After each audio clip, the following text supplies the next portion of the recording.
제가 이 복에 대한, 교회와 복에 대해서 설명할 때는 그 시편 122편 그 내용을 가지고 설교를 많이 했습니다.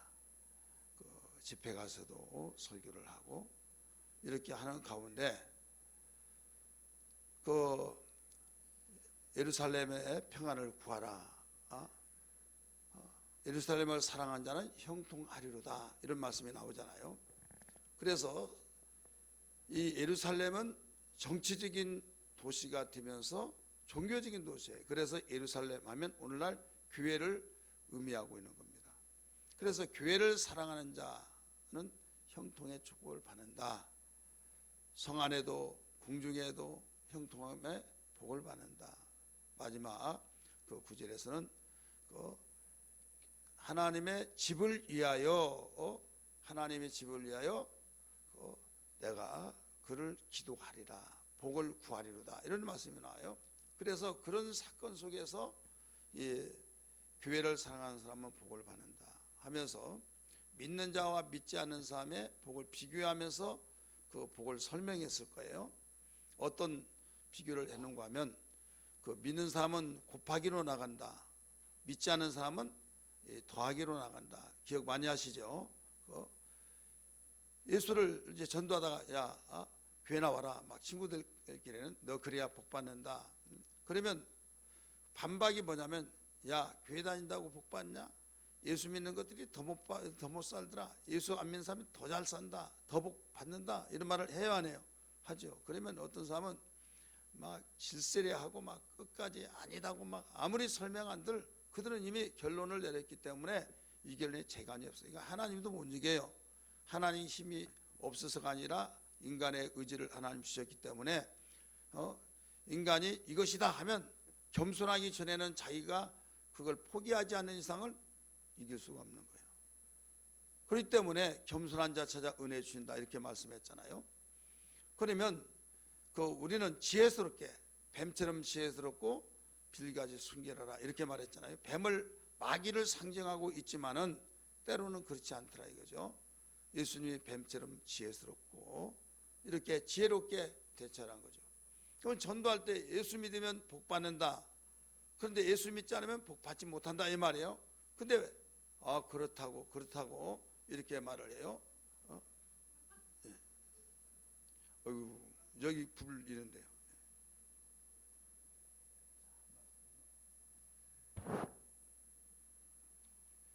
그래서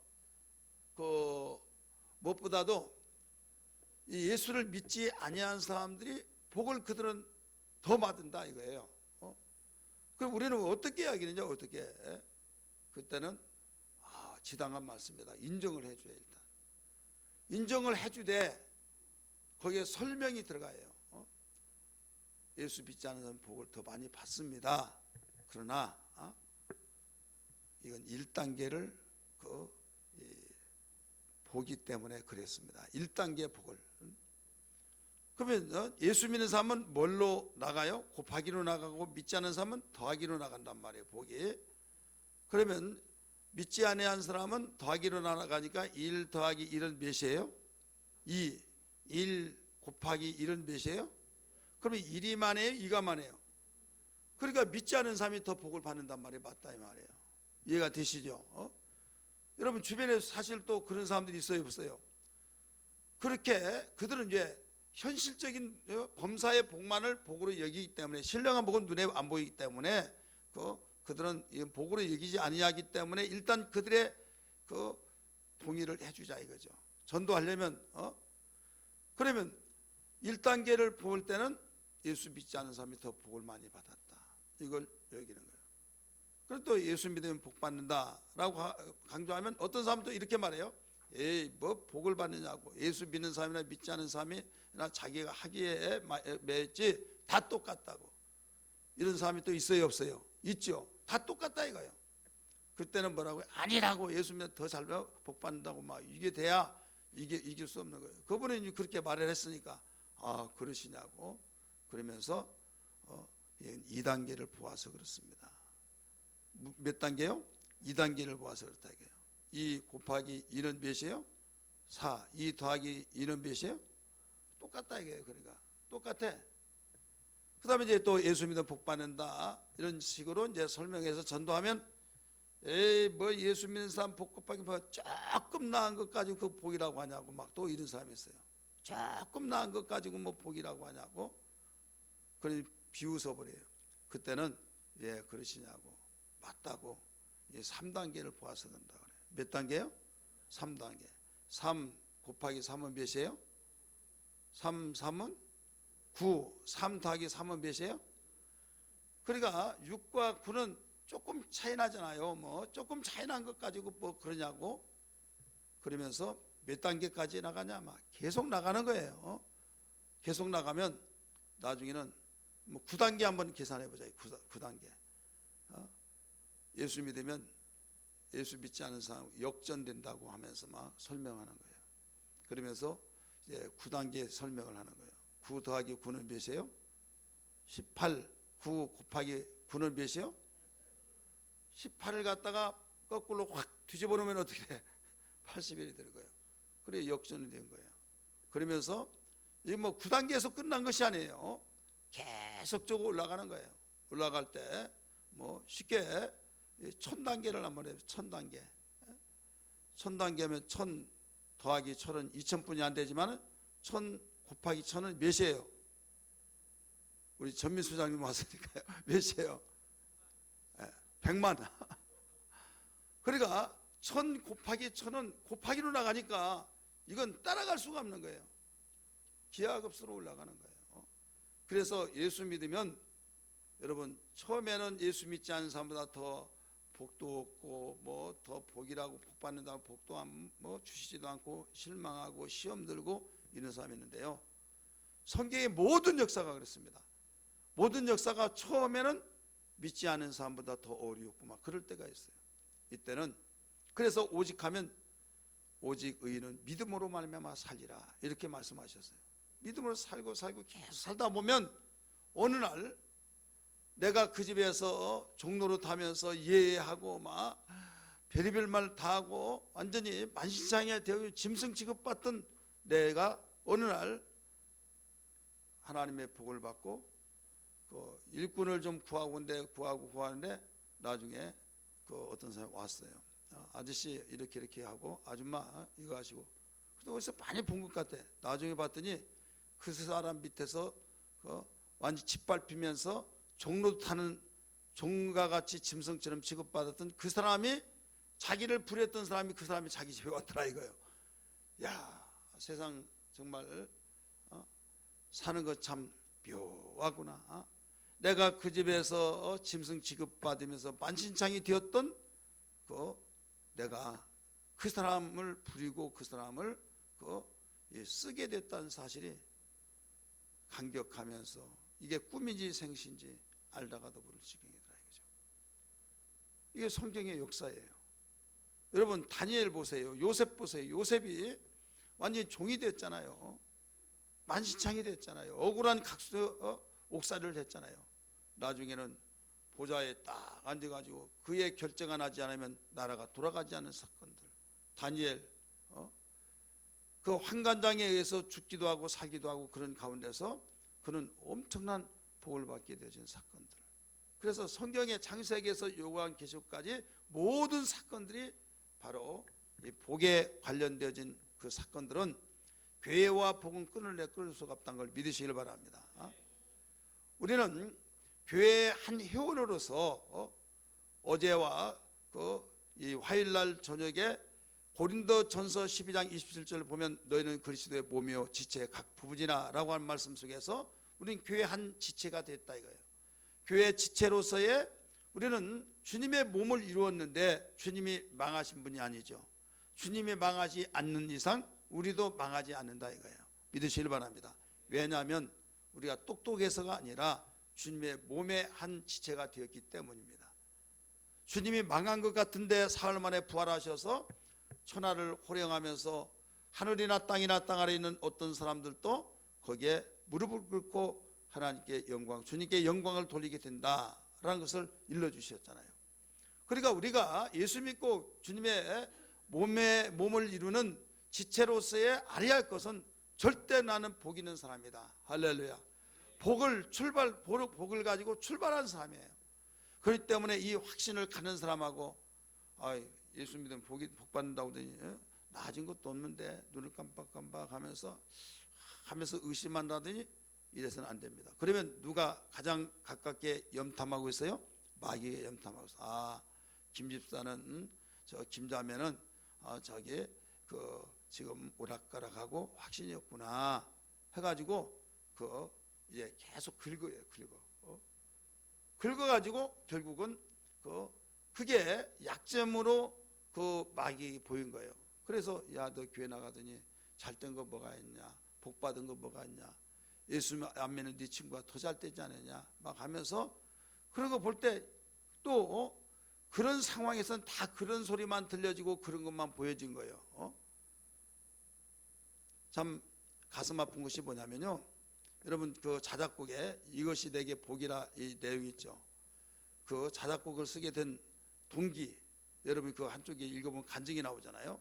우리 교회에서 열심히 신앙생활하다가 교회를 다른 교회에 나간 분이 있어요. 근데 그냥 나가면 누가 뭐라고 합니까? 목회자가 마음이 아프고 참 그냥 마음 아팠을 뿐이지 저는 쪼무레기 같은 마음 가진 사람이 아니에요. 어떤 가면 막 거기 가면 잘된가 보자, 뭐한가 보자, 반드시 피를 토하고 후회할 것이다. 저 그러지 않아요. 뭐 선교사도 말했는데 그러잖아요. 예수 안 믿는다고 모르는데 더 신앙생활 잘하겠다고 가는데 주님 그동안에 수고했는데 축복해 주옵소서. 나의 그릇이 그것뿐이야. 그곳에 신앙생활 잘하고 복되게 달라고. 가슴은 아프지만은 정말 나에게서 은혜받지 못하겠다고 하는데 뭐라고 합니까? 부끄럽죠. 근데 뭐라고 간구하면 이렇게 간 거예요. 애광교회 다니는 사람은 다 못 살더라. 어떻더라? 다 못 살고 가난하고 복도 못 받고 그래서 누구도 못 받고 누구도 못 받고 누구도 다 막 이름을 거명하면서 못 받아서 나도 그래서 내가 이렇게 신앙생활 오랫동안 했는데 못 받았다고 하면서 단 들어가고 단상 끌고 가고 그러더라 이거죠. 말 한마디 안 했어요. 얼마나 가슴 아픈지. 하나님 그를 불쌍히 해달라고 막 기도하는데 그게 시편 73편 27절 대저 주를 멀리하며 망하리다. 하나님을 가까이함이 내게 복이라 해서 이런 사람이 또 없다는 보장 없잖아요. 또 있을 수도 있는 거예요. 그래서 진정한 복이 뭐냐? 하나님 가까이 한 것이다. 하나님 가까이 한 거. 그러면서 찬양이 작사 작곡이 되어진 겁니다.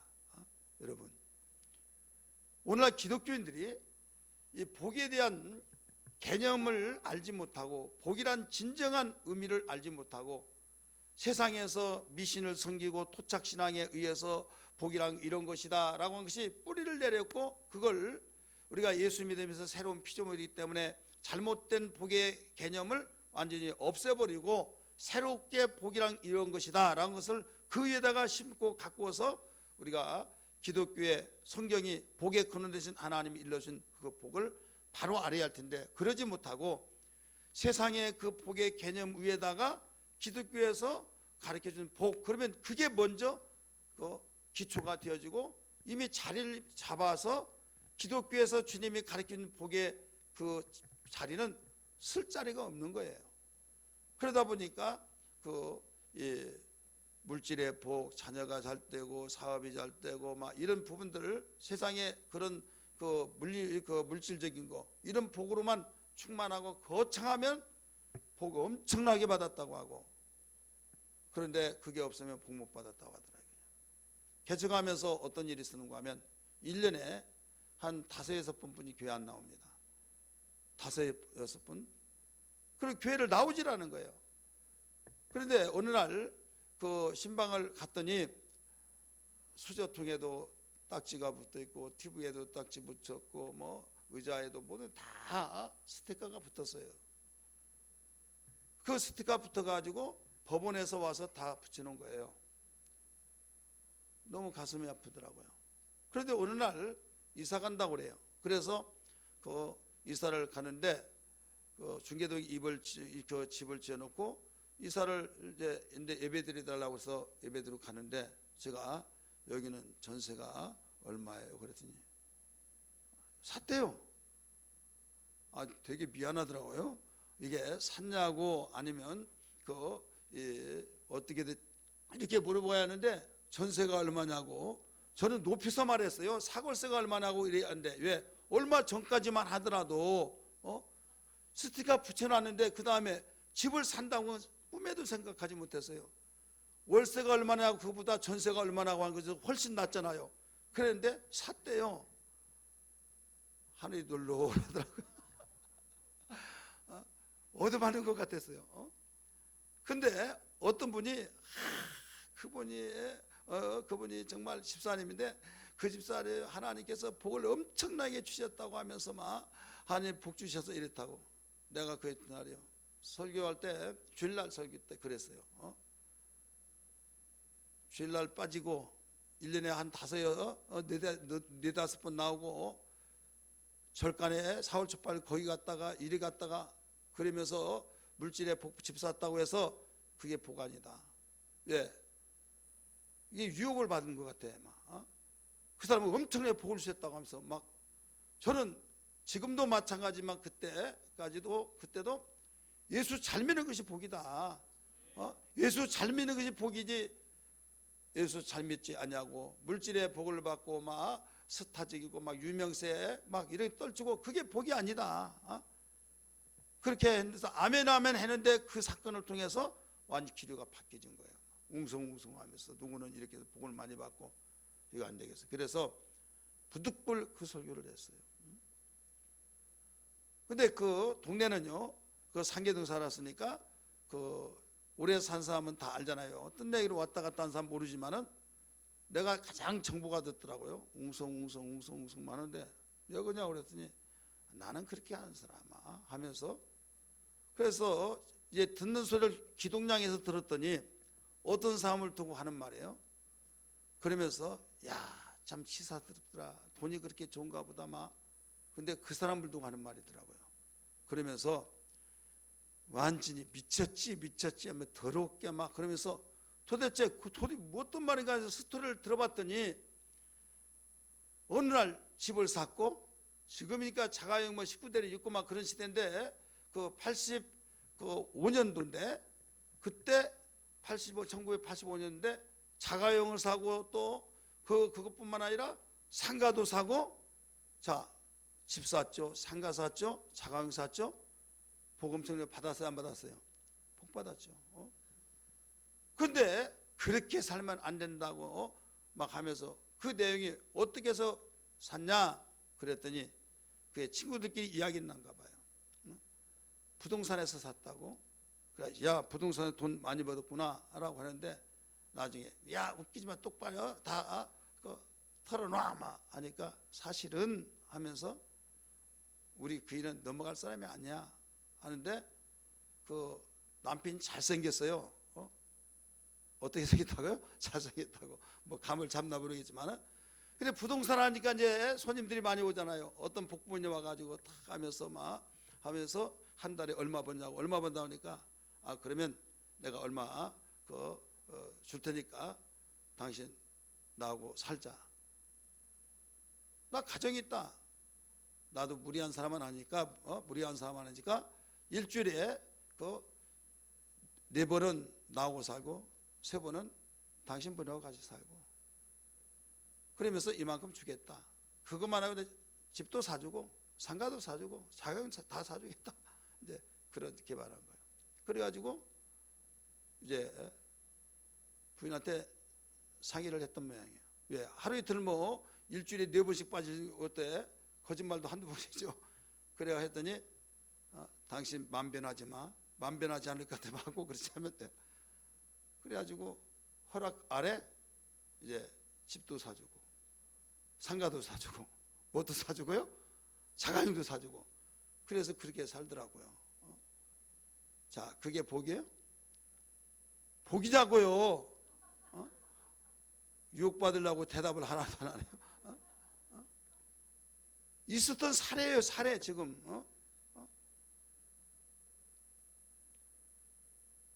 아주 얼마나 완전히 180도로 바뀌어져서 역전되어지는 막 누리면서 살고 있는 거예요. 이제 그걸 가지고 나는 그렇게 안 산다. 야, 돈이 좋기는 좋은가 보다. 막 이렇게 저렇게 하고. 그러니까 야, 웃기지 마라. 우리 남편 절대 거기에 넘어갈 사람이 아니야. 챙길 건 챙기고 막 하면서 이런 식으로 하니까. 여러분, 우리는 분명히 알아야 할 것이, 여기에 하나님을 가까이 하면 내게 복이라고 했는데 하나님은 멀리 했어요. 한 5, 6년 되니까 완전히 역전으로 바뀌어져서 그분이 실을 막 감고, 옛날에 그 뭡니까, 욕고라고 하죠. 막 이렇게 막 해서 옷 막 저기 나오는 게 있잖아요. 그런데 나중에 다시 원위치로 돌아갔어요. 원위치로 다 없어지고. 자, 오늘 우리는 기독교인이 그냥 즉흥적으로 어떤 뭐가 있다 그러면 막 야, 복 받았다 막 그렇게 하지 말아요. 하나님을 중심 모신다는 걸 믿기 바랍니다. 그래서 1단계 같은 경우는 물질적인 측면에서는 더 어려울 수도 있다 이거예요. 1단계, 2단계는 똑같아. 3단계는 조금 가면 갈수록 계속 기초를 다져서 계속 상승세를 타면서 올라가기 때문에 우리 예수님 사면 소망이 있다는 걸 믿기 바랍니다. 그래서 오늘 교회와 복이라고 하는 그 제목을 통해서 비출 때 1절에서 2절에서 3절에서 무엇을 가르쳐주고 있느냐, 여기서 가르쳐준 것은 교회 생활의 3단계를 우리가 볼 수가 있어요. 3단계 보라, 지금 주의를 환기시킵니다. 밤에 여호와의 성전에 서 있는 여호와의 모든 종들아 여호와를 송축하라. 자, 이것은 제가 성막을 통해서 여기에서 3단계로 나눴어요. 1절은 뜰의 신앙이다 이게. 따라서 뜰의 신앙. 2절은 이제 성전이 있다고 한다면 거기에 성소가 있고 이제 지성소가 있잖아요. 2절은 성소를 향하여 너희 손을 들고 여호와를 송축하라. 이게 성소 신앙이에요. 3절은 천지를 지으신 여호와께서 시온에서 내게 복을 주실지어다 라고는 지성소 신앙. 그래서 여기에 우리는 알아야 할 것이 뭐냐면, 교회 생활 속에서 우리 교회 생활을 하면 반드시 복을 받는데, 신앙의 세 종류의 속에서 우리 복을 좀 구분해 보자 이거죠. 제가 쓰다가 보면 시간이 좀 많이 걸릴 것 같아서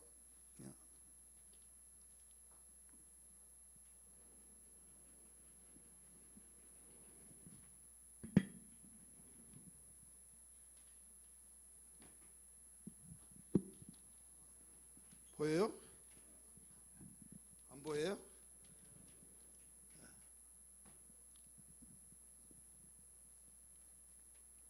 여기 보세요. 지금 구약 시대에 성전을 들어가면 이렇게 되어 있어요. 내부가 어디든지 문이 있죠. 문, 입구가 있으면 그 다음에 여기에 하나 둘 셋으로 들어가요. 그래서 여기를 여인들의 뜰, 이방인의 뜰이라고 이렇게 말을 하기도 합니다. 저기 앞에 그 보여지는 그 내용 그대로예요. 입구에 들어가면 번제단, 물두멍, 그 다음에 여기 다 여기에 그 성막 시대 때 가려워졌어요. 근데 그 안에 또 이런 칸막이가 있어요. 여기서 또 여기에 또 칸을 쳐놨어요. 그래서 입구에 들어가서 하나님께 그 제사를 드리고 하나님께 영광을 돌리는 것이 일단 여기에 들어가는 거예요. 제가 헌금 기도할 때, 주정 헌금 할 때 뭐라고 해요? 생명속죄라고 그랬죠. 그래 여기에서 그 비둘기 팔고 막 돈을 바꾸고 그 사건 아시죠? 요한복음 2장에 거기에서 막 때려 엎어버리고 이런 부자나 가난한 사람이나 반세겔을 드릴 때 바꿔줄 것이 없다고 하면서 한 세겔 되면 내주지 않는 거예요. 반세겔짜리 2개를 줘야 하잖아요. 근데 안 줄 때, 그리고 또 다른 사람 보면 또 거기에 없다고 그런 식으로 해서 착복을 하더라 이거예요. 왜 그런가 하면 일단 들어가야만 하나님께 제사하는데 제사 드릴 데가 없는 거죠. 그러면 빨리 줄 섰으니까 지금 이대로 들어갈랍니까? 아니면 어떻게 할랍니까? 그러니까 할 수 없이 성전 들어가려면 그 1세계를 내고 반세계를 받고 들어가야 하는데 거스를 조dom이 없다는 거죠. 그러면서 어떻게 할 거냐? 그러니까 할 수 없이 들어가는 거예요. 이것을 주님이 책망하신 겁니다. 그럼 여기에 지금 이게 무슨 뜰이라고 그랬어요? 여인들의 뜰, 이방인의 뜰이에요. 요한복음 2장에 보면 이런 사건이 나와요. 제가 어떤 그 집회 가서 그 우리나라에서 아주 대단하신 분인데 교회에서 막 어떤 돈 바꾸고 그걸 얼마나 막 신랄하게 비판하면서 하나님의 성전에 돈 바꾸고 막 그러면 요한복음 2장에 대해서 막 그 책망하는데 보통 책망 안 해요. 그분은 집사님이고 장로님이고 필요 없어요. 나오라서 종아리 거더라고 막 맺힌 사람이에요. 그런데 그분인데 돈 바꿨다 저기 했다가 막 하나님의 성전에 개 데리고 오면 되냐 막 하면서 그러면 현실적으로 맞잖아요. 안 되잖아요. 그러면서 예수님이 그렇게 막 짐승 바꾸고 매매하고 막 돈 바꾸고 이건 현실적으로 우리 정세는 맞아요. 그런데 성경은 그게 아니에요. 하나님 앞에 제사 드릴 때는 뭐가 필요해요? 재물이 필요하죠. 가난한 사람은 비둘기, 아주 가난한 사람은 중산층은 염소나 양을 드리고 부유한층은 송아지를 드리는 거예요. 자기가 스스로 나는 부유한층이다 그러면 송아지 드리고 나는 중산층이다 그러면 양이나 염소를 드리는 거예요. 그런데 내가 이 성전에서 예루살렘 성전에서 가까이 있으면 집에서 키우는 거 절뚝발이 눈 멀고 털 빠진 것은 하나님께 드릴 수가 없어요. 제일 좋은 거, 온전한 거.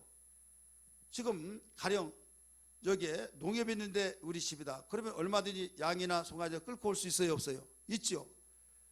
그런데 사도행전 2장의 말씀 보니까 리비아에서 노마에서 가바도기아에서 가바도기아는 저 터키 그 남부예요. 그런 데서 어떻게 하나님께 제사한다고 끌고 올 수 있냐 이거예요. 몇천 킬로 되는데 그러니까 할 수 없이 뭐 가지고 와요? 현금을 가지고 와서 이제 사는 거예요. 어디 가서 사냐?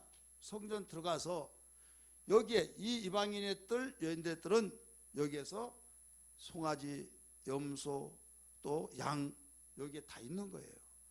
있을 때 흥정을 하죠. 얼마 주세요, 얼마 주세요, 얼마. 그러면 평상시에 5만 원 같은 걸 막 500만 원 막 하니까 주님이 그 폭리를 취했다고 해서 상을 때려 엎은 거지 여기서 매매했다고는 자체를 뭐라고 한 것은 아니다 이거예요. 여기에서 이건 하나님이 허용하는 구간이에요 여기는. 그래서 매매를 해서 곧바로 그 양을 사서 이제 재산이 딱 주면은 여기서 양을 잡아요. 잡아서 가장 첫 번째 번제단에다가 여기에 태웁니다. 이게 번제단이에요. 이 번제단은 무엇을 가리키고 있냐면 보라 세상 죄를 지고 가는 하나님의 어린 양이로다 이게 말했죠. 예수 그리스도께서 피 흘려 죽으시는 이 사건을 가리키고 있어요. 번제단 저렇게 생겼어요. 그래서 이 번제단의 이 제단을 반드시 통과해야만 두 번째로 나갑니다. 이 양을 잡을 때 피를 흘려주듯이 예수님이 우리를 위해서 십자가에 못 박혀 죽으신다고 하는 모형을 가리키고 있는 겁니다. 여기에 구약시대 때는 여러분이 적었다가 집에 가서 꼭 읽어보세요. 히브리서 9장 1절부터 10절의 말씀 보면 이것은 비운이 계획할 때까지 맡겨두신 것이라 라고 이렇게 가르쳐주고 있어요. 한번 다 읽어볼까요? 좀 시간 가는데 1절부터 시작. 첫 언약에도 성전의 예법과 세상에 속한 성소가 있더라. 예비한 첫 장막이 있고 그 안에 등잔대와 상과 신설병이 있으니 이는 성소라 일컬고 또 둘째 휘장 뒤에 있는 장막을 시성소라 일컬라니 금향로와 사면을 금으로 싼 언약궤가 있고 그 안에 만나를 남은 금 항아리와 아론의 쌍난지팡이 언약의 돌판들이 있고 그의 속죄소를 덮는 영광의 그룹들이 있으니 이것들에 관하여는 이제 낱낱이 말할 수 없느라. 이 모든 것을 이같이 예비하여 제사장들이 항상 첫 장막에 들어가 섬기는 예식을 행하고 오직 둘째 장막은 대제사장이 홀로 1년에 한 번씩 들어가되 자기의 백성의 허물을 위하여 드리는 피 없이는 아니하나니 성령이 이로써 보이신 것을 첫 장막이 서 있는 동안에 성소에 들어가는 길이 아직 나타나지 아니한 것이라. 9절 시작. 이 장막은 뭐라고 했어요? 현재까지 비우니. 자, 그러면서 맨 마지막에 뭐라고 그랬어요? 계획할 때까지 맡겨두신 것이다. 그러니까 교회가 세워지기 전까지는 이런 무용 속에, 이런 사건 속에서 제사를 드렸다 이거죠. 그래서 예수님이 십자가에 못 박혀 죽으시고 다 이루어지고 이제는 교회 현재 우리가 드려진 예배로 드려지고 있다 이거예요. 그러니까 이 모형에 대한 것은 예수님 오실 때까지만 맡겨둔 것으로서 계획하기 전까지는 계속 진행하다가 계획되니까 이제는 옛날 이렇게 드렸다. 그럼 필요 없다. 그 행습은 필요 없지만은 그 모든 의미는 똑같다 이거예요. 따라서 의미는 똑같다. 예수님이 양이 죽거나 송아지가 죽거나 염소가 죽을 것을 누가 죽어요? 예수님이 죽는 거예요. 그 다음에 이제 여기 물두멍이 있어요. 세숫대와 같이 노쇠로 만든 그 물두멍인데 거기에 이 밑에 받침대가 있죠. 얼마나 깨끗하니 이렇게 찾아보면 얼굴이 보여요. 그래서 여인들의 거울이다 이렇게 말하기도 하고, 물두멍, 이 물두멍은 무엇을 가리키고 있는가 하면 회개와 말씀을 가리킨 거예요. 내가 잘못했다는 것은 윤리와 도덕적인 기준에 의해서가 아니라 하나님 말씀을 통해서 내가 잘못했다는 것을 깨닫고 내가 죄인이란 걸 깨달아서 회개하는 것을 오늘날 의미하고 있다 이거죠. 그래서 성경 말씀 보면 출애굽기 30장 17절에서 21절을 말씀 보면 같이 읽읍시다. 시작. 여호와께서 모세에게 말씀하여 이르시되 너는 물두멍을 노소로 만들고 그 받침대도 노소로 만들어 씻게 하고 하되 그것을 해막과 제단 사이에 두고 그 속에 물을 담으라. 아론과 그의 아들들이 그 두멍에서 수족을 씻되 그들이 해막에 들어갈 때 물로 씻어 죽기를 면할 것이요 제단에 가까이 가서 그 직분을 행하여 여호와 앞에서 화제를 살을 때도 그리할지니라. 이와 같이 그들이 그 수족을 씻어 죽기를 면할지니 이는 그와 그의 자손이 대대로 영원히 지킬 규례이라. 그러니까 씻지 않으면 더럽죠. 그러면 여기에 나갈 수가 없는 거예요. 죽는 거예요. 그래 회개와 말씀을 오늘날 의미하고 있는 거예요. 그렇기 때문에 반드시 우리가 알아야 할 것이 뭐냐면 입구에 들어가서 첫 번째 해야 할 것이 예수 그리스도가 나를 위해서 십자가에 피 흘려 주셨다는 그 사실을 믿고 내가 죄인인 걸 고백하면서 하나님께로부터 의롭다함을 얻는 이 과정이 이 뜰의 신앙이에요. 우리 한번 따라 뜰의 신앙. 이 성전 여기에요. 그래서 이 사람들은 어제 여러분 말씀드렸죠. 화요일날 저녁에도 예수를 마음속에 영접하면 하늘에 신령한 모든 것을 우리가 복을 받았다는 걸 기억하시면 아멘 하시기 바랍니다. 하늘에 신령한 복, 에베소 1장 3절에서 그렇기 때문에 그 하늘에 속한 모든 신령한 복을 우리에게 주시되, 그래 하나님은 주셨고 우리는 받았다 이거예요. 따라서 예수 믿는 사람은 모두 다 신령한 복을 받았다. 예수는 하늘에서 오신 신령하신 분이라는 걸 믿기 바랍니다. 복을 받았어요. 그래서 하늘에 속한 신령한 복을, 이 성전들의 신앙은 바로 하늘에 신령한 모든 복을 받은 사람들이에요. 따라서 성전들의 신앙. 그래서 한 가지 중요한 것은 여기에서 예수 그리스도를 성령의 역사를 통해서 영접하고 또 회개하고 깨끗함을 받고 의롭다함을 얻었는데 이제 여기서 끝난 것이 아니다 이거예요. 자, 성막이 여기서 끝난 것이 아니죠. 곧바로 여기에 성소라고 하는 막이 하나 있죠. 성소. 따라서 성소. 성소가 있는데 여기에서 촛대로 가고 여기에 떡상으로 가는, 여기는 제가 촛대로 가는 것을 지금까지 설명했어요. 그리고 어떤 분이 그래요. 아, 순서가 이렇게 나왔는데요, 떡상으로 나왔다는 거예요. 제가 그랬어요. 두란노에서도 그 말이 맞지만은 다른 성경은 이 떡상이 먼저 나온 것이 아니라 촛대가 먼저 나왔다. 그렇기 때문에 순서에 왜 똑같은 사건인데 한마디로 말해서 이 출애굽기 40장에서는 이 떡상이 먼저 나와요. 근데 히브리서 이 9장에서는 촛대가 먼저 나옵니다. 그럼 무엇을 의미하고 있느냐? 순서에 중요하지 않다 이거예요. 꼭 이것이 먼저다 그걸로 이겨 싸우면서 하지 말아라 이거예요. 그래서 출애굽기의 기준으로 제가 히브리서의 기준으로 여기를 먼저 했었어요. 이제까지. 그래 여기를 먼저 하든 여기가 먼저 관계는 없어요. 그러나 여기를 오늘 먼저 한번 해본다고 가정해 봅시다. 출애굽기의 그 기준으로 본다면 이게 떡상이라고 하는 것은 뭐냐면 이스라엘 백성이 12지파죠. 12지파기 때문에 저와 같이 이 두 줄이 이것을 6등분으로 해가지고 가운데를 잘라요. 그러면 12토막이죠. 그리고 여기에 이렇게 올려놓습니다.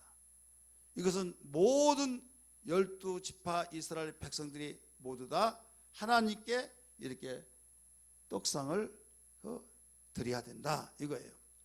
떡이란 것은 뭐냐? 떡이란 것은 요한복음 6장 51절에서 57절의 말씀 보면 나는 하늘에서 내려온 산떡이니 이게 나오죠. 그래서 예수 그리스도가 산떡이라는 거예요. 그래서 주님이 우리에게 생명의 양식인 것을 믿으시길 바랍니다. 그래서 여기는 예수 그리스도의 그 십자가에 죽으신 그분이 떡을 줄 때 이건 내 살이다, 너의 영원한 양식이다 막 이렇게 가르쳐 있잖아요. 그러니까 이 떡상을 어떤 민족 어떤 지파든지 모두 다 택한 자들은 내게 돌아온 자 먹어야 된다. 사람이 떡으로만 살 것이 아니요 하나님의 입에서 나온 모든 말씀으로 살 것이라는 것을 믿으시길 바랍니다. 생명의 양식이에요. 그런데 이 떡상이 예수 그리스도를 가리킨다라는 것은 맞습니다. 근본적이에요. 그러나 여기서 무엇을 가리키고 있냐면 감사를 가리키고 있는 거예요. 따라합시다. 감사. 예수님을 마음속에 받았다고 한 사람은 감사가 나올 수밖에 없는 거예요. 생명의 떡을 내가 가졌으니 나에게 주셨으니 자 배고파서 죽을 수밖에 없는데 떡을 주면 고맙습니다 감사합니까? 합니까? 안 합니까? 하죠. 싫어요. 나 필요 없어요. 이 사람 무슨 감사가 나오겠습니까? 그래서 떡상은 여기에 감사를 의미하고 있는 거예요. 그리고 감사라는 것은 그냥 나온 것이 아니라 뭐 때문에 감사하냐? 나에게 떡을 주셔서 감사합니다 이거예요. 따라서 떡을 주셔서 감사합니다. 예수께서 생명의 떡이시기 때문에. 그래서 성경은 아무리 우리가 달달달 성경을 외우고 열심히 하더라도요 복을 받지 못하냐 하는 이유는 감사가 없다. 감사. 나 감사한데요. 무슨 감사냐? 예수님 나의 생명의 양식 되어 주시고 예수님 나를 위해서 피 흘려 죽으셨고 예수님이 나에게 정말 내가 영원히 살 수 있는 그 진리의 말씀을 나에게 주셨다. 이런 사건들. 그래 감사가 세상의 사람은 이것이 잘 되고 이것이 잘 되고 이게 잘 되어서 감사합니다가 날아가 버리면 원망 불평한다니까요. 그런데 영원한 양식을 우리에게 주시는 예수 그리스도의 말씀을 우리에게 주셨을 때 언제는 주시고 언제는 안 주신 거 아니잖아요. 항상 공급해 주시잖아요. 믿으시길 바랍니다. 그러니까 우리가 감사가 끊어지지 않게 된다는 것을 믿으시길 바랍니다. 시편 50편 14절 15절의 말씀 보면 거기에 특별히 많은 사람이 15절을 먼저 강조를 하는 경우가 많았어요. 부흥강사 목사님들이 강조하기를 환난 날에 나를 부르지라 내가 너를 건지리니 내가 나를 영화롭게 하리로다 하면서 앞에 딱 잘라버리고 막 다 같이 우리 부르짖기를 바랍니다. 여러분 환난 날이 아닙니까? 환난에 부르짖으면 하나님께서 건지시고 영화롭게 하신다고 말씀하셨습니다. 믿으시길 바랍니다. 아멘 아멘 하면서 막 다 같이 부르짖고 아무리 목이 터지도록 부르짖더라도 어떤 아무런 응답도 없다. 왜 그러냐? 14절을 빼놓아서 14절을 알지 못하고 부르짖기 때문에 그렇다는 걸 알아야 될 줄 믿기 바랍니다. 14절 한번 보세요. 감사로 하나님의 제사를 드리며 지존하신 에게 네 소원을 갚으며 하면서 부르짖으라는 걸 나오잖아요. 감사신앙이 되지 않으면 아무것도 되지 않습니다. 성경을 알고 내 이름을 귀신 쫓아라 해서 쫓고 하더라도 야 네가 뭔데 나를 쫓아? 귀신에게 얻어맞는 사람이 있어요. 어떤 사람 벌벌 가면 되잖아. 가면 되잖아요. 막. 뭐가 다릅니까? 사람은 임으로 보지만 하나님은 중심으로 오신다는 걸 믿기 바랍니다. 하나님의 은혜에 감사하는 그 감사로 무장된 사람들은 마귀 사탄 귀신이 얼마나 무서워한다는 걸 알아야 될 줄 믿기 바랍니다. 불평과 원망과 짜증과 시비와 질투와 그런 마음을 가지고 사는 사람은 귀신이 놀이감이 된다 이게요. 네가 권사냐? 네가 집사냐? 잡사지 막 하면서 여러분 얼마나 조롱해버리지 몰라요. 얼마나 창피합니까? 뭐 때문에 그렇게 똑같이 신앙생활하는데 이건 감사신앙으로 무장되지 않아서 그런 거예요. 따라서 합시다. 감사신앙으로 무장되지 않아서 그렇다. 그래서 골로새에서 바울은 골로새 교회를 향해서 뭐라고 가르쳐 주는가 하면 골로새서 3장 15절에서 17절 거기 감사가 얼마만큼 많이 강조되고 있는 걸 한번 보세요. 시작. 그리스도의 평강이 너희 마음을 주장하게 하라. 너희는 평강을 위하여 한 몸으로 부르심을 받아나니 너희는 또한 뭐라고 하세요? 감사하는 자가 되라.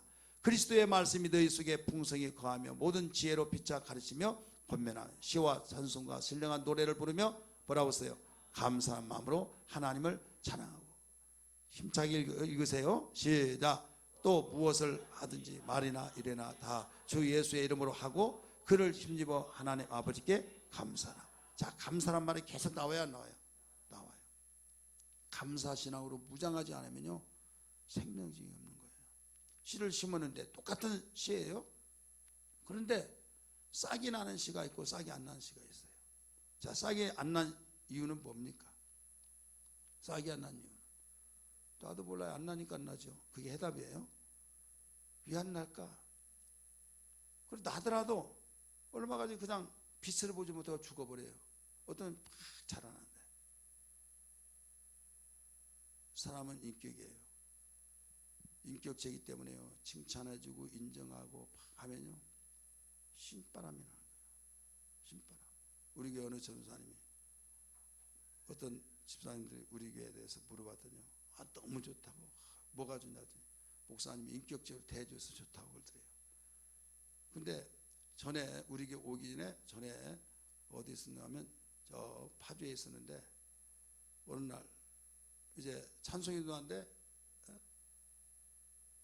나중에 목사님 뭐라고 그러더래요. 당장 보따리 싸 하면서 일주일 안에 여기 비워. 그렇게 해가지고 막 기가 팍 죽은 거예요. 매사에 모두 그 막 꾸지람 받고 막 하다 보니까. 근데 말 들어보면 꾸지람 받을 그런 짓을 했어요. 그런 거 성격이 급한 데다가 막 그걸 참아볼 수가 없는 거예요. 막. 근데 저도 막 답답해가지고 얼마나 속에서 우라병이 터진지 몰라요. 그러면 참고 참아서 이렇게 해주니까 나를 인정해주고 정말로 그 인격적으로 대해줘서 너무 좋다는 거죠. 기가 살더라 이거죠. 여러분 우리 인격적인 존재이기 때문에 하나님이 바로 우리를 인정해 주실 때 우리가 기쁘고 우리도 하나님을 높여드리면 하나님도 기뻐하시고 할렐루야. 이 감사라고 해서 하나님 높여드린 거예요. 긍정적인 마음 속에서 바로 높여드리고 이게 영광으로 직결된 걸 믿으시 바랍니다. 감사가 없는 영광이 있을 수가 없는 거예요. 그렇기 때문에 이런 짐승들도 식물들도 노래를 틀어주면 막 화초가 더 잘 자라고 그런 이 통계가 나오잖아요. 실제로 실험해가지고 그런 라디오 많이 들었죠. 방송에서도. 그리고 어떤 사람은 저는 안 해봐서 모르겠는데 밥을 정말 막 저주를 하는 밥 아니면 축복을 하는 밥을 한번 실험해봤대요. 한여름인데 그냥 하루만 한나절만 되면 쉬어버린대. 거기에 그 밥을 담아놓고 너는 우리를 위해서 정말로 고마운 자다. 네가 있기에 내가 배부르고 힘을 얻어서 일한다. 너무나 고맙다. 봐봐 하면서 막 이런 칭찬을 해주고 어떤 데는 이놈의 밥 때문에 내가 완전히 살이 누룩돼지같이 찌고 막 하면서 막 저주를 하고 막 그랬더니 여기는 금방 쉬어버리더라는 거예요. 일주일 되니까 완전히 썩어가지고 곰팡이가 나더라는 거예요. 근데 여기는 2, 3일 있더라도 3, 4일 있더라도 쉬지를 않더라는 거예요. 제가 그 글을 직접 읽었어요. 그러니까 이렇게 인격체가 아닌 그것들도 바로 그러하거늘 하물며 인격체는 오직 하겠느냐 이거죠. 우리의 신앙은요 막 기도를 열심히 하고 막 이렇게 하고 불평 막 짜증 입으로 다 쏟아부어 그게 신앙이 아니에요. 무엇보다도 감사의 신앙이 얼마나 중요한가를 알아야 될 줄 믿습니다. 떡은 누구를 가리킨다고 그랬어요? 예수 그리스도. 그러니까 감사는 무조건 감사가 아니라 뭐에 대한 감사냐 이거예요. 왜 감사냐 이유가 있는 거예요. 이유가 없는 감사는 인격적인 것이 아닙니다.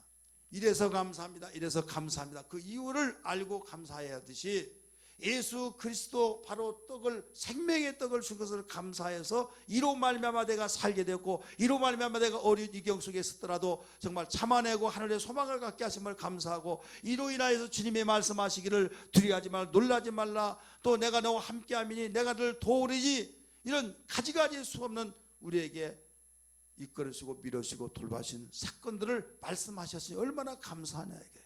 할렐루야. 그래서 내가 감사하다고 해서 하나님께 이렇게 하겠습니다 하면서 감사제를 드리고 서운제를 드리고, 그제에 환난 날에 내가 되었을 때 하나님, 내가 지금 이런 어려운 일을 당하고 있습니다. 나를 도와주시고 긍휼히 여겨 주옵소서. 간절히 기도할 때 그제 하나님이 건져주시고 영원하게 해주신다, 이런 말씀입니다. 깨달아지면 아멘 하시길 바랍니다. 할렐루야. 그리고 이제는 여기 촛대에다가 이게 지금 여기에서 이렇게 연결됩니다. 다 연결되고 가운데에서 이렇게, 이게 촛대인데 불을 여기에 다 붙입니다. 근데 이 촛대는 뭐냐? 히브리 원어로 샤켓이란 뜻입니다. 샤켓이란 말입니다. 따라서 샤켓. 샤켓이 뭐냐면, 촛대는 교회예요, 교회. 우리 요한계시록 1장 20절 보세요. 예수님이 설명해 주셨어요. 시작. 내가 본 것은 내 오른손에 7별과 7별의 비밀과 또 7금 촛대라. 7별은 7개의 사자, 7촛대는 뭐라고 하세요? 교회니라. 이건 교회를 의미한 거예요. 교회. 근데 원어가 샤켓이라고 나와 있는데, 이 샤켓은 무슨 뜻이냐면 성령이라는 말이에요. 따라서 성령. 자, 설명은 지금 교회인데 7촛대는 7교회라. 지금 주님이 해석해 주신 거예요. 근데 뭐가 더 가미가 들어가야 되냐? 가미 들어갈 건 없어요. 그런데도 불구하고 이 원어가 샤켓, 성령이다 이거죠. 여기서 보는 아리아만입니다. 진정한 교회가 교회되려면 성령의 역사가 있지 않고는 교회가 될 수가 없다 이 말입니다. 믿으시 기 바랍니다. 성령의 역사가 없다고 한다면 이건 온전한 교회가 될 수가 없다. 이것을 가르쳐 주는 거예요. 오늘날 많은 교회들이 있는데 성령의 외침이 없고, 성령을 사모함도 없고, 성령의 필요성도 없고, 성령을 외면하고, 그렇기 때문에 생명력이 없고 지속을 시키지 못하고, 정말로 새롭게 출발하는데 어느 날 싹이 올라왔는데 열매도 맺지 못하고 죽어버리더라고요. 꽃도 피우지 못하고 죽어버리더라고요. 이건 엄청난 충격적인 말입니다. 그래서 에베소 요한계시록 2장 3장은 교회들에게 하신 말씀인데, 책망받는 교회나 칭찬받는 교회나 모두 다 뭐에 대해서 나와요? 귀 있는 자는 성령이 교회들에게 하신 말씀을 들을지어다. 똑같이 나와요. 귀 있는 자는 성령이 교회들에게 하신 말씀을 들지다. 그러니까 성령의 소리를 듣지 아니하고서는, 성령의 불이 꺼지어서는 신앙생활을 온전히 할 수가 없다 이게요. 그러면서 여기가 끝나고 나면 어디로 가느냐? 금양로 여기에 향을 피워서 연기가 싹 해서 어디로 가냐면 이 지성소로 넘어가요. 그 감을 때 불을 땐 거하고 저기압일 때, 습도가 많을 때 불 땐 거하고 연기가 달라요. 전 농부의 아들이기 때문에 불을 많이 떼서 알아요. 아궁이에 불 탁 떼면요, 고기압일 때는 굴뚝에서 나와가지고 위로 올라가요. 그런데 저기압일 때는 위로 올라가다가 밑으로 자리 내려와서 땅으로 착 깔려버린 거예요. 농부의 아들 되신 분 있어요? 한번 우리 유영자 집사님 어머니 불 좀 떼줬어요? 몰라요? 공주처럼 자라가지고 그거 모르는가 봐요. 그런 것처럼 이 향을 향단에다가 하면 하나님이 받으신 것은요, 이게 샥 올라가서 이쪽으로 넘어가요. 근데 하나님 받지 아니한 것은 밑으로 내려가 버린 거예요. 올라가진 않아요. 이 향단은 뭐냐? 기도예요. 따라서 기도. 우리 성경 말씀 봅니다. 요한계시록 8장 3절 4절 시작.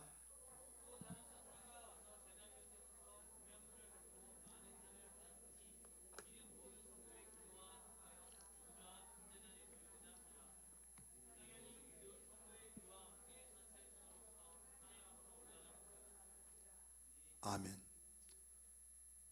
5장 8절 한번 또 볼까요? 시작. 그 두루마리를 취하시며 네 생물과 24장로들이 그 어린 양 앞에 엎드려 각각 검은과 향이 가득한 금대접을 가졌으니 이 향은 성도들의 기도들이라. 아멘.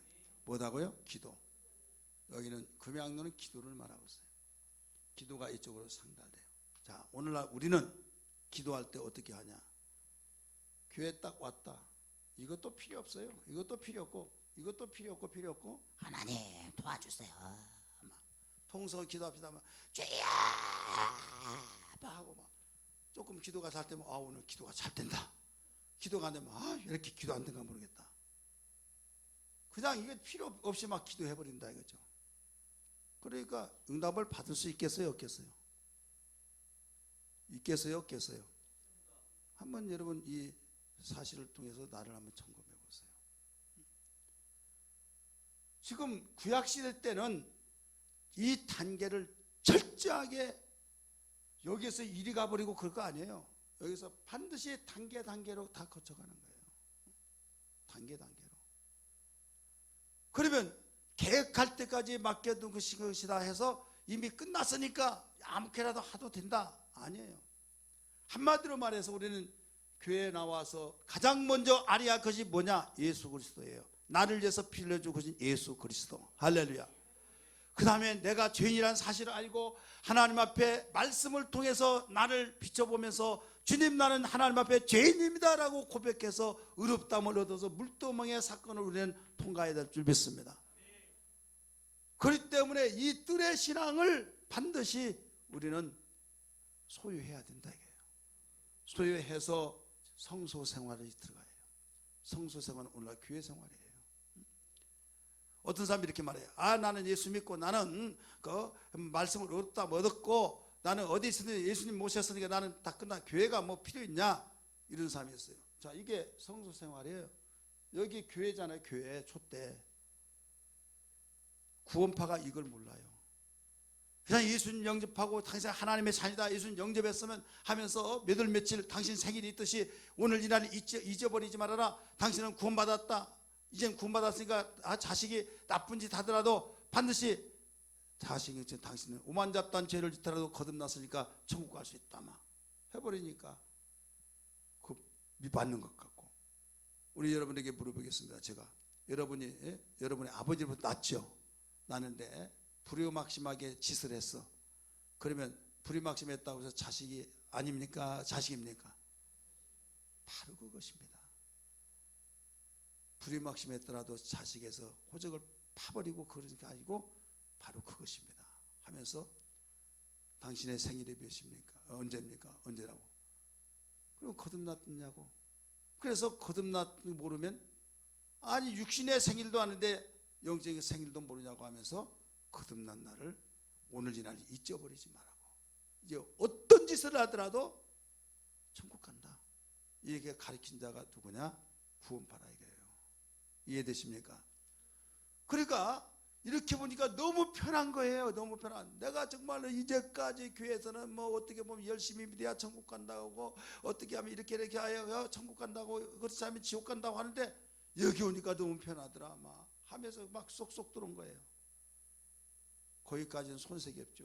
여기까지는 여기만 보니까. 그러나 여기를 몰라서 그래요. 여기를 성소신앙. 성소신앙을 모르니까 지금 여기도 전체 여기가 교회예요. 쉽게 말해서 교회.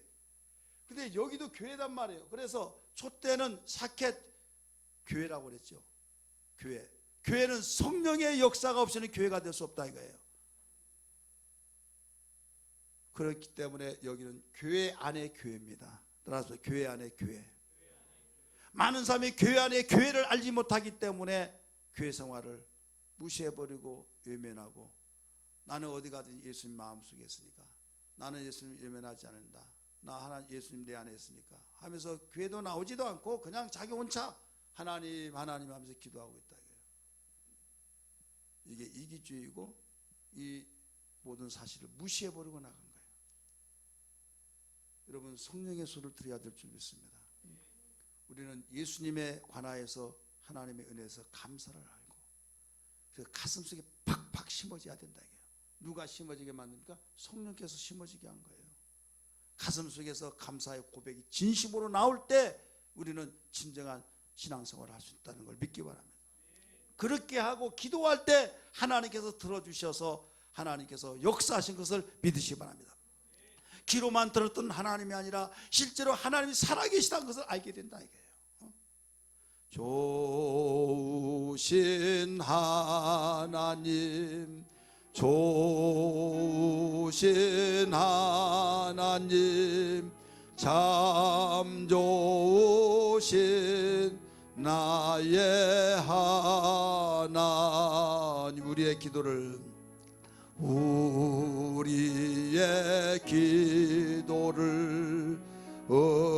응답해 주시는 참 좋으신 나의 하나님.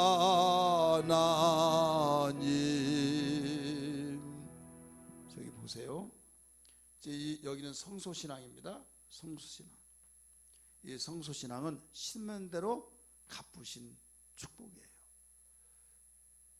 여기에 이 성전 뜰의 신앙은 하늘에 속한 모든 신령한 복을 받는 신앙이라고 한다면, 그래서 구원받는 신앙, 하나님의 놀라운 그 출발, 왕자로 태어나서 여러분 기업을 이어받고 정말 찬란하기 시작하잖아요. 근데 왕자가 잘 성장해서 자라야 그 아버지의 왕의 계승을 하지, 중간에 죽으면 아버지가 계승해 줄 수 있어요? 있습니까 없습니까? 없듯이 여기서 죽어버린 사람이 얼마나 많습니까? 계속 계승해줘요. 여기에 성소신앙이 돼야 된다 이거죠. 그래서 이 성소신앙은 심는 대로 거둔다. 30배, 60배, 100배 그 이상을 거두는 신앙이에요. 이 내용을 다 이야기하려면 한도 끝도 없어요. 대표적으로 에베데돔을 우리 한번 비춰보면, 에베데돔은요 순교적인 심정을 가지고 그 왕이, 다윗 왕이 지금 복을 받고 20년 동안 기럇이라림에 그곳에 하나님의 법궤가 있다는 거 알고, 야 우리 법궤를 모시고 오자 갔어요. 3만 명을 동원시켰어요. 3만 명. 적은 숫자가 아니에요. 3만 명. 그런데 그 소에다가 이제 실어가지고 오는데 울퉁불퉁 하는데 막 기울어지니까 울사가 팍 만질 때 막 죽어버렸잖아요. 그래서 기분이 나빠가지고 두려워가지고 막 왜 내게 오냐고 하면서 가버리고, 거기 가장 가까이 있는 오베데돔 집에 네가 저기 모시라 하고 모신 거예요. 그때 얼마나 두렵겠습니까? 왕이 명령을 했죠. 안 모실 수는 없죠. 모시면서 그는 죽을 각오를 하고 모신 거예요. 근데 석 달쯤 되는데 소문이 났어요. 엄청난 복을 주셨다. 그 말을 듣고 가자 해서 또 이제 다윗은 또 모시고 왔어요. 어떻게 보면 다윗이 대단한 신앙이지만 이 장면에서 보면 좀 야비해, 안 야비해요? 야비하죠. 그러니까 이 사건 속에서는요 오베데돔이 막 순교적인 신앙이죠. 우리 11절 12절 같이 읽을까요? 시작. 여호와의 괴가 가드 사람 오베데돔의 집에 석 달 있었는데 여호와께서 오베데돔과 그의 온 집에 복을 주시니라. 어떤 사람이 다윗 왕이 아뢰되 이르되 여호와께서 하나님의 괴를 말미암아 오베데돔 집과 그의 모든 소유에 복을 주셨다 한지라. 다윗이 가서 하나님의 괴를 기쁨을 메고 오베데돔 집에서 다윗은 올라갈세. 복 받았다 복 뺏어가지고 온 거예요. 어떻게 보면 야비하죠. 그래도 거기에 조금도 불평하지 않았어요.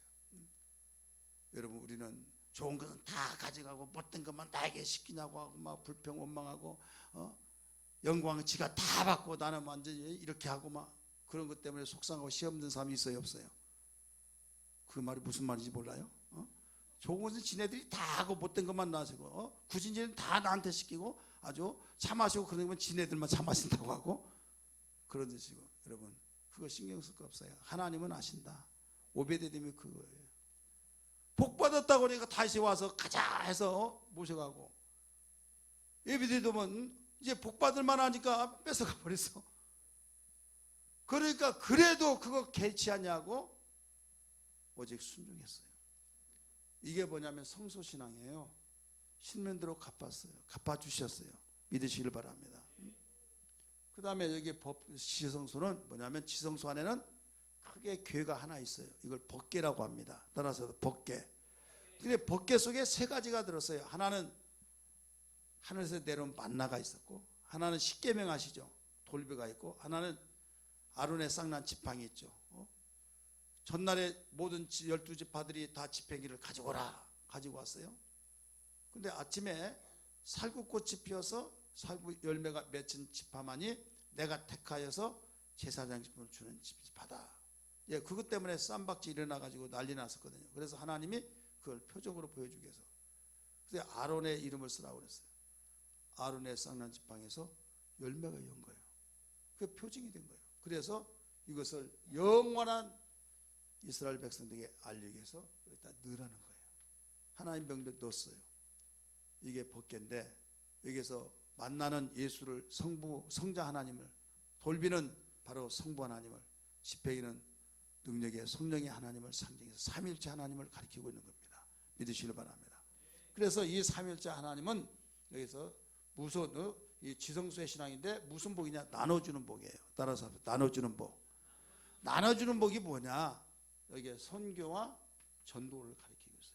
우리 한번 따라서 선교와 전도. 나눠주는 거잖아요.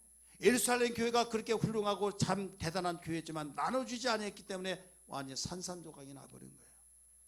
이걸 알았던 안디옥 교회는 나눠주기 시작한 겁니다. 받은 것을 나눠줬어요. 그럴 때 세계를 복음화시키는 그 훌륭한 교회가 됐던 걸 믿기 바랍니다. 우리 교회도 이런 교회가 돼야 될 줄 믿습니다. 이 복은 엘리사가 바로 그랬어요. 엘리야가 그랬어요. 자, 엘리야 어떤 일을 했습니까? 이스라엘 백성에게 바알이 하나님이냐 여호와가 하나님이냐 내기하자 해서 여러분 여호와가 하나님이라는 걸 알려주면서 바로 나눠주는 그런 복을 가졌던 걸 믿기 바랍니다. 엘리사도 마찬가지예요. 신학교를 세워지면서 모든 사람에게 가서 전파하게 하고 이래서 나눠주는 복이에요. 다니엘도 마찬가지예요. 나눠주는 복이 자기 혼자 한 것이 아니라 바로 네가 믿는 하나님이 바로 진짜 하나님이다. 다리오 왕 같은 경우는요, 다니엘에게 믿는 하나님을 발견해서 그가 하나님을 섬기고 그랬어요. 우리 성경 다니엘서 6장 한번 보세요. 28절 거기에 어느 복을 받았는가? 시작. 이 다니엘이 다리오 왕의 시대와 바사 사람 고레스와 왕의 시대에 형통하였더라. 그 느부갓네살 왕도 거기에서 4대 왕이에요. 다니엘, 느부갓네살, 일사살, 그 다음에 다리오, 고레스. 자, 고레스 왕까지 형통했다. 자, 고레스 왕이 어떤 왕이에요? 이스라엘 백성 너희는 하나님의 성전을 지켜서 너희 곡으로 가라 하고 선포를 해서 안 했어요. 조서를 내리고 여호와께서 나에게 성령으로 하나님이신 나를 감동하시니, 자, 예수를 하나님을 알게 됐어요? 모르게 됐어요? 아니까 그랬잖아요. 자, 어떤 영향 속에서 알았어요? 다니엘 때문에. 다니엘. 그래, 다니엘은 받은 것을 나눠줬다 이 말이에요. 그래, 받은 것을 나눠주는 그 복을 가진 겁니다. 어떤 것이든 나눠주면요 계속된 거예요. 물이 들어오면 유입이 되어지면 보내야만 해요. 방출을 시키면 썩지 않습니다. 근데 들어왔는데 방출을 시키려면 썩어버린 거예요. 많이 모기해서 여기에서 방출시키지 않으면 고인물이 되어서 썩지만 방출시키면 썩지 않은 것처럼 우리는 하나님의 은혜를 받았으면 나눠줘야 될 줄 믿습니다. 내가 믿는 예수를 나눠주고 내가 믿는 정말 축복을 나눠주고 나 이렇게 받았다 이렇게 되었다 하면서 너무나 기뻐서 내가 가장 사랑하는 그에게 먼저 나눠주고 싶은 마음이 있듯이 우리의 신앙이 그렇다 이거죠. 그러면 오늘 우리는 정리해서 비춰본다고 한다면 교회와 복이라고 하는 오늘 제목이잖아요. 자, 이게 전체 교회예요. 교회 생활을 세 가지로 우리 정리를 했어요. 하나는 무슨 신앙으로? 바로 성전뜰의 신앙. 하나는 성소신앙, 하나는 지성소 신앙이에요.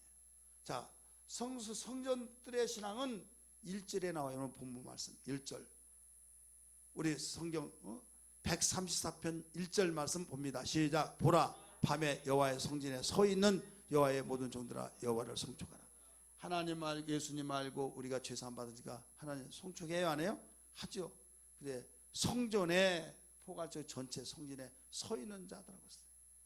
이게 바로 성소신앙이에요. 성전신앙. 여기 성소신앙 2절, 성소를 향하여 너희 손을 들고 여호와를 송축하라. 손을 들고 기도하는 거예요. 지금 성소신앙이라고 가르쳐 줬잖아요. 그 다음에 3절에서는 지성소신앙이에요. 천지를 지신 여호와께서 시온에서 내게 복을 주실지어다 명령한 대로 착착 다 되는 거예요.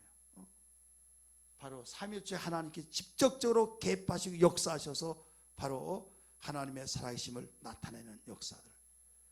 지금 나는 어느 지금 부분에 있는가를 한번 비춰보자 이게요. 나는 신령한 복을 받은 사람으로서 여기서 끝나느냐? 아니다 이게요. 여기에 하나님을 가까이 했어요. 예수 그리스도를 마음속에 구주로 영접했습니다. 할렐루야. 이제는 어떻게 하겠습니까? 성소신하고 더 가까이 나가야 될 줄 믿습니다. 가까이. 여기서 멈출 것이 아니라 이제 성소신앙에서 지성소신하고 더 가까이 나가야 된다 이게요. 따라서 가까이 더 가까이. 그래서 시편 73편 28절의 말씀 보니까 하나님을 가까이 함이 네게 복이라 이렇게 가르쳐 준 거예요. 사랑하는 성도들이요, 오늘 여기에서 멈춰있는 신앙이라고 한다면, 성전들의 신앙이라고 한다고 해서 굉장히 이 성소신앙으로 가지 아니하면 위험하다는 걸 알아야만 됩니다. 왜 위험하냐? 하나님이 심판날에 있어서 성전들에서 바로 심판하는데 여기서 심판하신다 이거죠.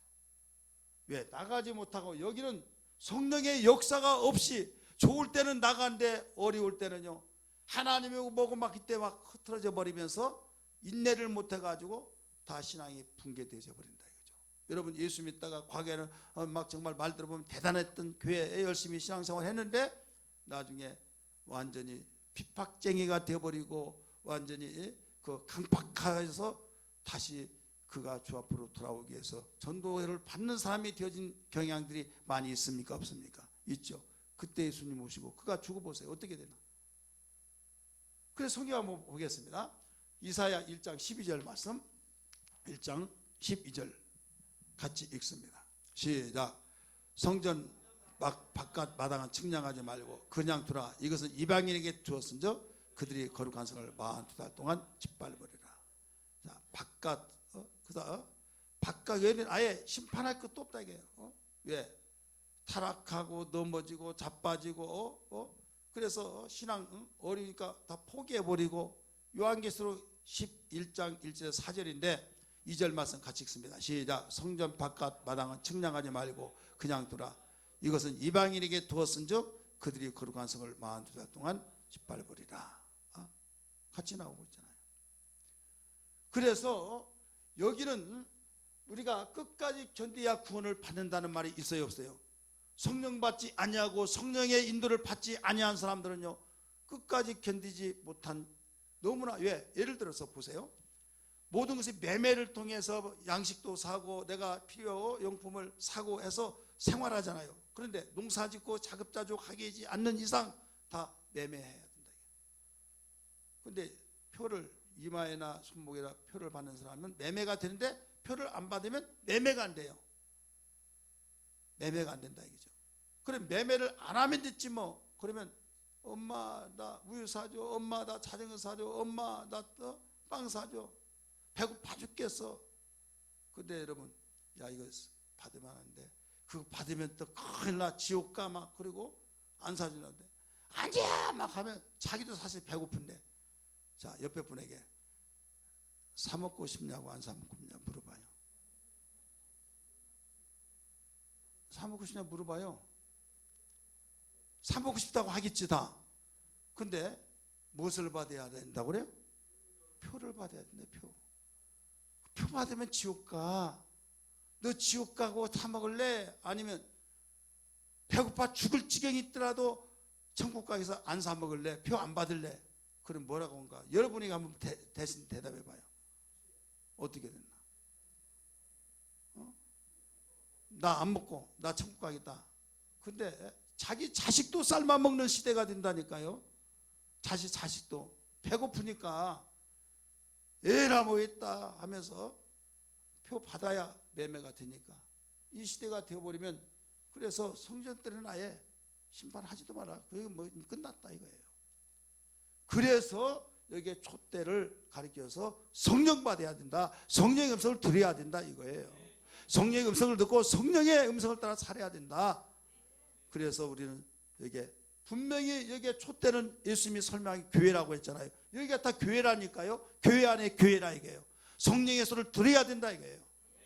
여러분, 우리는 그래서 제목이 2008년 5월 27일 날 어떤 설교 제목이라고 했어요? 성소와 지성소의 신앙이 되라. 그래서 그런 거예요. 성전뜰의 신앙은 되지 말자 이거예요. 이 복을 받을 때 신문대로 30배, 6배, 100배 이상으로 받고, 여기는 주는 신앙, 누리면서 주는 거예요. 이런 차원이 다릅니다.